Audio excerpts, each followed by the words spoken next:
Hello guys, आइए सुनते हैं शिव पुराण का ये दूसरा एपिसोड। दक्ष प्रजापति की कई पुत्रियां थीं। सभी पुत्रियां गुणवती थीं, फिर भी दक्ष के मन में संतोष नहीं था। वे चाहते थे उनके घर में एक ऐसी पुत्री का जन्म हो जो सर्वशक्ति संपन्न हो एवं सर्व विजयनी हो, जिसके कारण दक्ष एक ऐसी ही पुत्री के लिए तप करने लगे।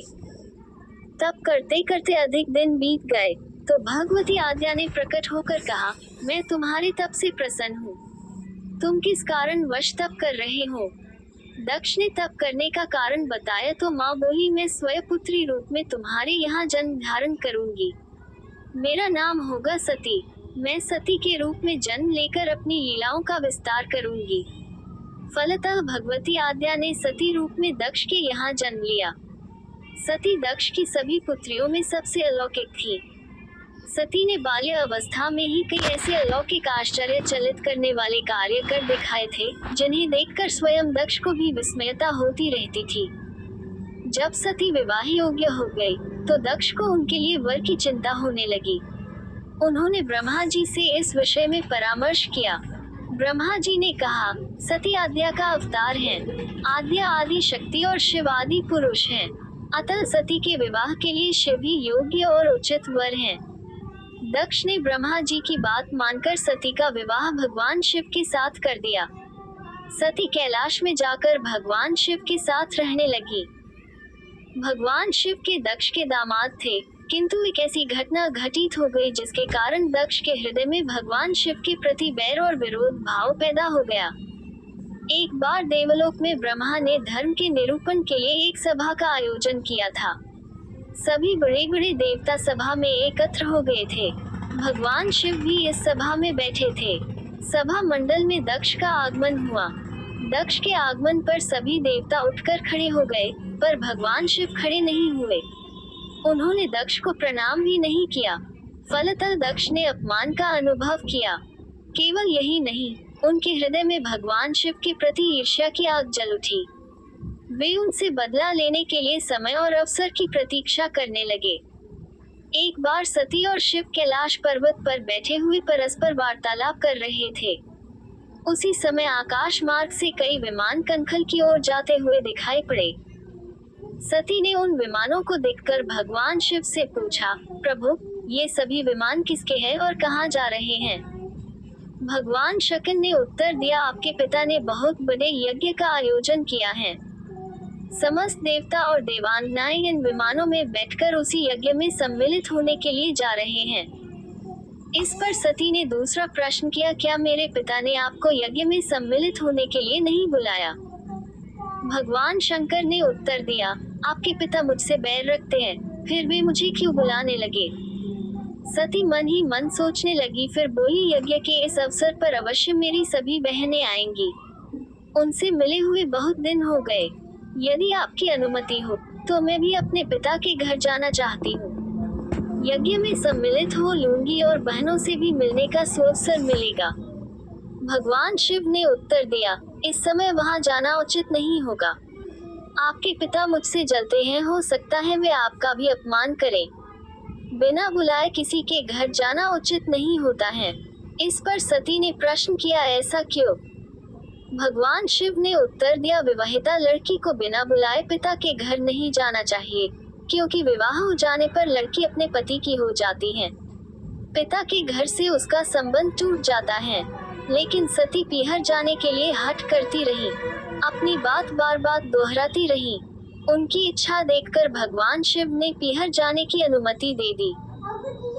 उनके साथ अपना एक गण भी साथ में भेज दिया। उस गण का नाम वीरभद्र था। सती वीरभद्र के साथ अपने पिता के घर गईं। घर में सती से किसी ने भी प्रेम पूर्वक वार्तालाप नहीं किया। दक्ष ने उन्हें देखकर कहा, तुम क्या यहाँ मेरा अपमान कराने आए हो?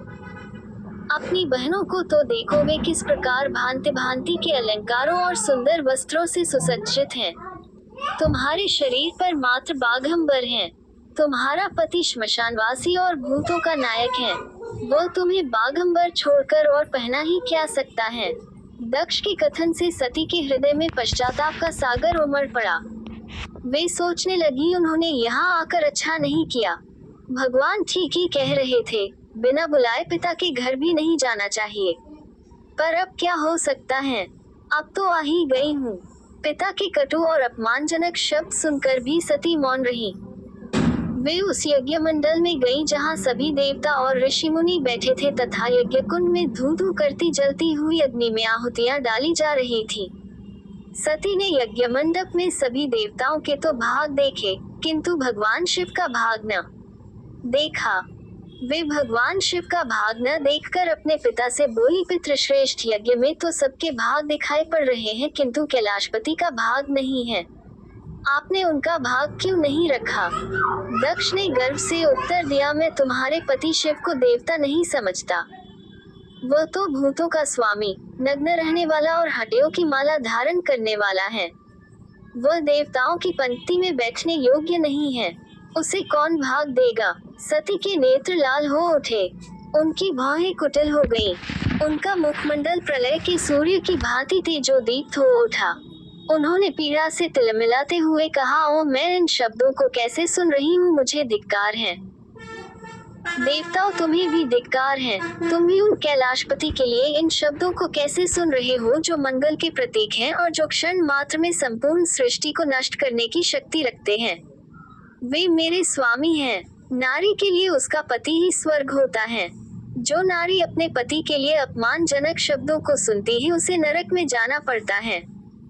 पृथ्वी सुनो, आकाश सुनो और देवताओं तुम भी सुनो, मेरे पिता ने मेरे स्वामी का अपमान किया है। मैं अब एक क्षण भी जीवित रहना नहीं चाहती।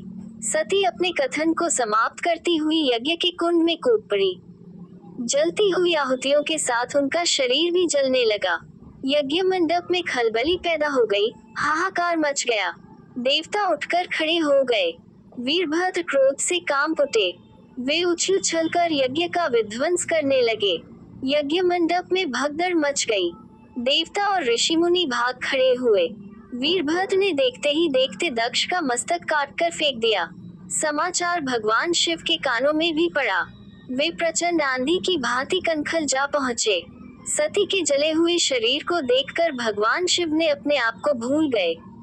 सती के प्रेम और उनकी भक्ति ने शंकर के मन को व्याकुल कर दिया। उन शंकर के मन को व्याकुल कर दिया जिन्होंने काम पर भी विजय प्राप्त की थी और जो सारी सृष्टि को नष्ट करने की क्षमता रखते थे। वे सती के प्रेम में खो गए, बेसुध हो गए। भगवान शिव ने उन्मत्त की भांति सती के जले हुए शरीर को कंधे पर रख लिया। वे सभी दिशाओं में भ्रमण करने लगे। शिव और सती के इस अलौकिक प्रेम को देखकर पृथ्वी रुक गई, हवा रुक गई, जल का प्रवाह ठहर गया और रुक गई देवताओं की सांसें। सृष्टि व्याकुल हो उठी। सृष्टि के प्राणी पुकारने लगे, पाहिमाम पाहिमाम। भयानक संकट उपस्थित देखकर सृष्टि के पालक भगवान विष्णु आगे बढ़े। वे भगवान शिव की बेसुधी में अपने चक्र से सती के एक एक अंग को काट काट कर गिराने लगे। धरती पर 51 स्थानों में सती के अंग कट कट कर गिरे। जब सती के सारे अंग कट कर गिर गए तो भगवान शिव पुनः अपने आप में आए। जब वे अपने आप में आए तो पुनः सृष्टि के सारे कार्य चलने लगे। धरती पर जिन 51 स्थानों में सती के अंग कट कट कर गिरे थे, वे ही स्थान आज शक्ति के पीठ स्थान माने जाते हैं। आज भी उन स्थानों में सती का पूजन होता है, उपासना होती है। दूसरा भाग यहीं तक समाप्त होता है। फिर सुनते हैं अगला एपिसोड।